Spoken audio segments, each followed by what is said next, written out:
AITA for telling my daughter her much older boyfriend isn't welcome in our home? My 48F husband, 46M, and I have a 20-year-old daughter, Ellie, who is currently on vacation from college. About 5 months or so ago, Ellie told us that she had a new boyfriend, who I'll call Tom. This came rather out of the blue as Ellie hadn't mentioned seeing anyone or that she was dating, but both my husband and I were supportive and happy for her. However, Ellie was strangely secretive about the whole situation. Usually, she's an open book, especially with me, and would always share details of her personal life.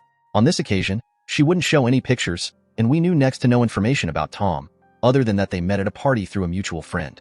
Ellie spent the past month of her vacation in her college town, and the plan was always for her to come back this weekend. Ellie asked if she could bring Tom with her for a few days of the trip as they were getting serious, and she wanted him to meet us. Although we mentioned that we knew barely anything about him, Ellie expressed that it would be a surprise and that we'd love him. Given he's clearly an important part of our daughter's life, we agreed and said we look forward to spending the weekend together. Yesterday morning, we went to pick up Ellie and Tom from the airport to drive them to our place, and we were shocked. We knew instantly that Tom was much older than Ellie, and he certainly wasn't a college student. I was just in a state of surprise but didn't want to cause a scene, and told my husband to do the same. We drove home, but it was a frosty journey, which Ellie commented on. When we arrived, my husband point-blank asked Tom how old he was. Tom said he was 44. I was immediately disgusted. He's only 2 years younger than my husband and old enough to be Ellie's father. My husband continued to interrogate him, asking how they met and the whole background. Ellie explained that it was at a party and Tom was there because he's well known around the town, and they realized they had a lot in common and hit it off from there. I really didn't want to hear any more, and my husband told Tom to leave. Ellie shouted and said how unfair this was, and we hadn't even given Tom a chance and that he made her happy. Tom could sense the tension, so left, and Ellie followed behind him. I texted Ellie to tell her we'd love to see her and to come over to discuss the situation. She asked if Tom was welcome, and I said he wasn't. Therefore, after labeling me a judgmental ***, she told me she wasn't coming and that they would be staying at a local hotel and catching up with friends. I feel terrible about the whole situation and don't want to lose my daughter over it. My husband isn't budging and says he'd have to be held back if he ever saw that man again. AITA for saying he isn't welcome, or have I done the right thing? Update 1. I was incredibly down throughout most of Sunday, so I spoke to my husband and said that I really wanted to see Ellie. However, I knew that wouldn't be possible without also seeing Tom, so I mentioned to my husband about meeting Ellie and Tom at a neutral location for brunch today. I asked my husband if he wanted to join, but he said he didn't feel in the right frame of mind at this stage, so we agreed that I would go alone. I was anxious throughout the drive, but when I met Ellie, those nerves subsided relatively quickly. I was generally just happy to see her and that she was well. I still felt a bit uncomfortable around Tom, but I thought this was the opportunity to find out more about him and his intentions, as it were.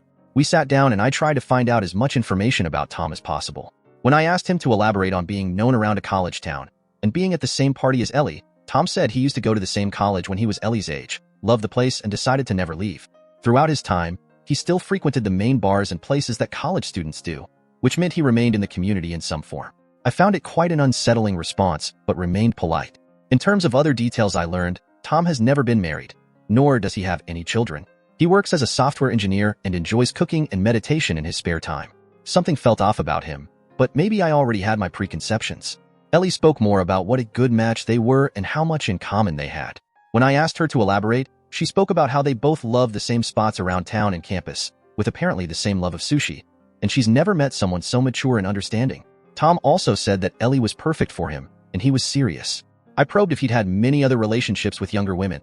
Ellie didn't enjoy this question, but Tom said that he generally didn't do relationships, yet something about Ellie had drawn him in. Eventually, after about 2 hours, we ended the brunch. Ellie said how nice it had been, and she was so happy I had shown an interest in Tom before asking whether they could both come to dinner some evening. I told her that would be nice, but I would have to speak to her dad. Tom shook my hand and that was that. My husband remains reluctant, but I feel it's the right thing to do if we want to maintain a relationship with Ellie. I didn't like Tom off first impressions, and this hasn't done much to convince me. Something is just off there, and some of his answers solidified my thoughts about him not being right for Ellie. I suppose I'll have to remain open-minded but appreciate any thoughts. Update 2. After I came home from brunch, I spoke to my husband about the possibility of Tom and Ellie joining us for dinner one evening. My husband was completely against it, but I told him that if we still wanted to exercise some degree of control over the situation before we pushed Ellie away entirely, this was something we had to agree to. It took a lot of convincing, but my husband agreed, and we invited Tom and Ellie to come round the Saturday just gone. Before then, I ended up talking to my oldest daughter and Ellie's sister, Holly, 23, about the situation. Holly was shocked and Ellie had told her nothing. Holly decided to do some social media digging but struggled because Tom didn't have much of an online presence. She said she was coming to dinner on Saturday. Although I was reluctant because it seemed like it would spiral, I eventually said yes. So, we get to the dinner on Saturday, and Holly just continually grills Tom. It was far worse than I did. She asked him if younger girls were his type, why someone his age is still hanging around at college parties, and other small remarks. Ellie told her multiple times to leave her alone, and I tried to act as a mediator. My husband was just silently seething, and I could tell how uncomfortable he felt in Tom's presence. Eventually, Tom and Ellie said they had some big news to share.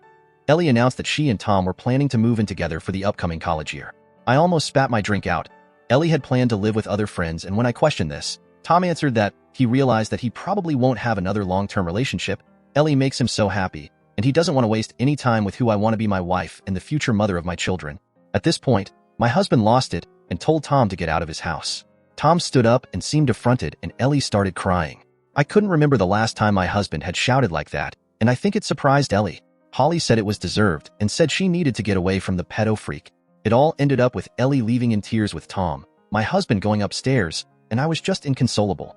I've reached out to Ellie since, but she hasn't responded. I don't want her to move in with Tom, and it seems he's trying to derail her whole life.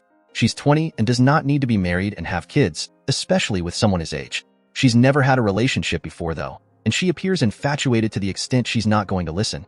My husband has told me that if Ellie marries Tom, that is it, and he wouldn't want a relationship with her going forwards. I can't agree with that and will always love Ellie, but it doesn't mean that the whole situation hasn't made me incredibly sad.